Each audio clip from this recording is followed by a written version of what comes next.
What's going on, guys? It's Gino from Modern Accessory Review, and yesterday Apple just released the new 2020 iPhone SE. The old iPhone SE was one of the most popular iPhones in the past and was great for anyone that wanted a smaller phone that was super accessible and easy to use. However, we finally get an upgraded version of that older model with a pretty good price tag for Apple. So let's take a look and see exactly what this thing has to offer.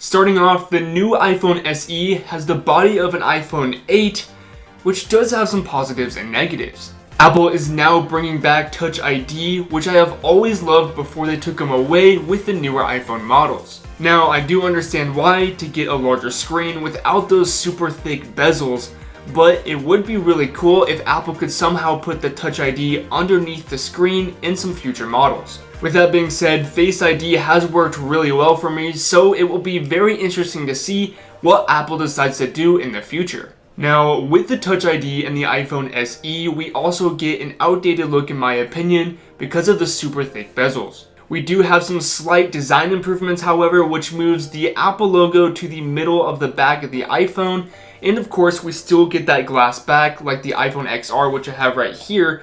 That, yes, means that the iPhone SE has wireless charging. On the front of the phone, it does look identical to the iPhone 8, which, like I said earlier, is an outdated look. But hey, if you don't care about the look, then this might just be a great phone for yourself. We do have a larger 4.7-inch display, which is only 0.7 inches larger than the previous SE. And of course, Apple wanted to make sure that the form factor was small so that it could fit in the hand easily. If you're one of those people who would rather go for a smaller phone design rather than a larger phone design, then you're definitely in luck here. We do have one 12 megapixel camera, which is pretty much the same that we get in the iPhone XR, which I have right here, which means yes, we still have portrait mode.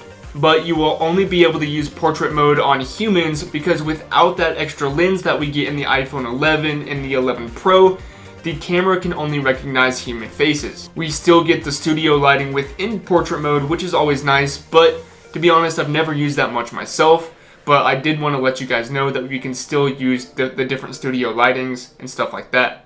Of course, Apple also made it clear that the iPhone SE does shoot 4K video, which is always incredible to have if you ask me. Now, even though we don't have very many new exterior changes to the iPhone SE, Apple did put their fairly new A13 Bionic chip inside of this phone. If you haven't heard, this Bionic chip is the same chip that they put into the iPhone 11 and 11 Pro models, which means yes, this phone pretty much has the same internals as the iPhone 11 Pro and will work extremely fluid and fast. We do have that fast charge feature that we see in the iPhone 11 Pro models, where if you have an 18-watt charger, then you can charge this phone to 50% in just 30 minutes, which is pretty cool to see. Going back to the design real quick, we do have 3 different colors, which includes the product red, which I have right here in the iPhone XR, and of course white and black. And I really enjoy these colors because they're super clean, and of course they're easy to pick from if you want red, black, or white, and kind of all of the colors match with everything. Now, saving the best for last, let's talk about the pricing.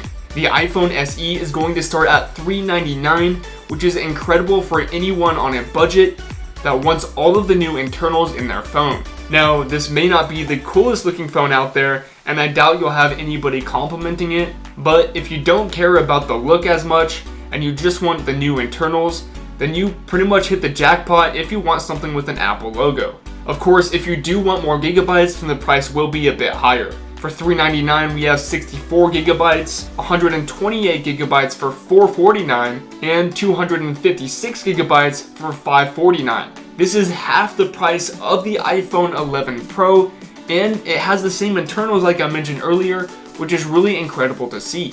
So, wrapping up the video, the iPhone SE looks like an incredible phone, but I do wish it had some more exterior changes. If you get over the fact that it may not be the coolest looking phone, we still have those awesome internals that includes the A13 Bionic chip. With great pricing for Apple, this phone may just be something to check out.